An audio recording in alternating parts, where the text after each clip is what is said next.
Goedemorgen. Goedemorgen. De heer heeft 1 biljet.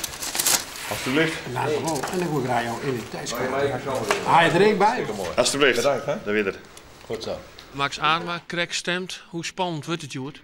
Nou, het is heel spannend. Ik hoop dat heel veel mensen naar de stembus gaan. Dat is heel belangrijk, zodat het huidige kabinet zitten blijven kan. En in ieder geval zien we ik trots zetten kan. En ik hoop dus op een grote opkomst. Ik wil je zelf ook al mooi betijd. En iedereen moet naar de stembus. Alsjeblieft, goedemorgen. Meneer heeft 1. Ja, lukt dat? Ja. We hebben ook een kopie van het identiteitsbewijs van uw man nodig. Ook kopie? Het mag ook even het originele identiteitsbewijs, want u woont hier om de hoek, dus dat is geen probleem. Ja. Maar ik heb ze wel even beide nodig. En als u nou gaat stemmen, gaat die van uw man verloren, dus dat zou jammer zijn. Ja?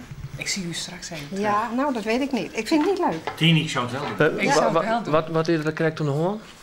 Nou, ik heb de identiteitskaart van mijn man niet bij me. Heb ik ook niet over gepraktiseerd dat dat moest. En ja, mijn eigen en je echtgenoot. Ja, dat zie ik echt heel ja, krom.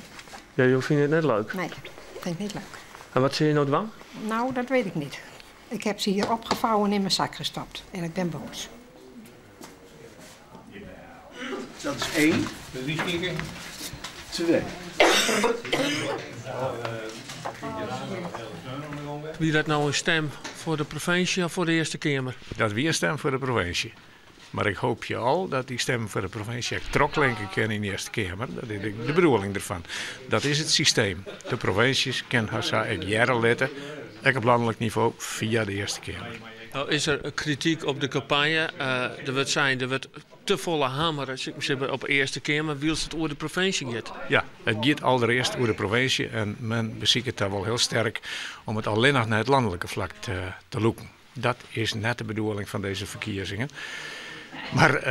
Maar dat het een rol speelt en dat het belangrijk lijkt voor de mensen, dat kan je je wel voorstellen bij al het geweld wat er uitoefenen wordt.